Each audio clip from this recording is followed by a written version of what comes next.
নমস্কার বন্ধুরা, কেমন আছো তোমরা সবাই? রিনা কিচেনে তোমাদের সবাইকে অনেক অনেক স্বাগত। তো দেখো, আজকে আমি হাঁসের ডিমের তরকারি রান্না করব। তার জন্য এখানে কড়াই বসিয়ে দিয়েছি, তারপরে তেল দিয়ে দিয়েছি। তেল গরম হয়ে গেলে এতে আমি সেদ্ধ করে রাখা ডিমগুলোকে দিয়ে দিলাম। এবার ডিমে হলুদ লবণ পরিমাণ মতন দিয়ে একটু সময় ভেজে নেব। এগুলোকে একটু লাল লাল করে ভাজতে হবে। তো আমি লাল লাল ডিম ভাজা হয়ে গেছে, এখন আমি ডিমগুলো তুলে নেব।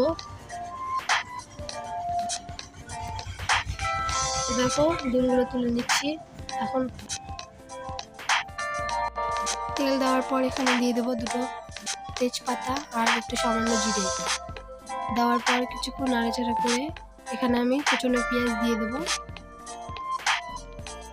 দেওয়ার পর পেঁয়াজটা যখন একটু লাল লাল হয়ে যাবে, তার মধ্যে এখানে কেটে রাখা আলু দিয়ে দিলাম। দেওয়ার পর একটু সময় ভেজে আলুগুলোকে ভাজার পর পরিমাণ মতো লবণ, পরিমাণ মতো হলুদ দিয়ে আর একটু কিছুক্ষণ ভেজে এবার আমি কিছুক্ষণ ঢাকনা দিয়ে রেখেছিলাম 5 মিনিটের মতো। তো আলু আমার সিদ্ধ হয়ে গেছে। এখন কিছুক্ষণ ভেজে এখানে আমি বেটে রাখা মশলা দিয়ে দেব। তো এখানে আমি আদা বাটা, জিরে বাটা, ধনে বাটা, লঙ্কা বাটা আর রসুন বাটা দিব।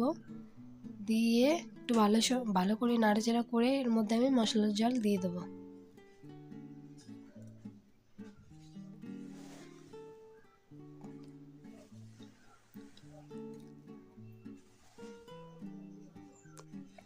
তো দেখো, মশলাটা আরেকটু সময় 5 মিনিট ঢেকে মশলাটাকে ভালোভাবে কষিয়ে নেব, যাতে আলুটা ভালোভাবে আরেকটু সেদ্ধ হয়ে যায় আর মশলাটাও ভালোভাবে ভাজা হয়ে যায়।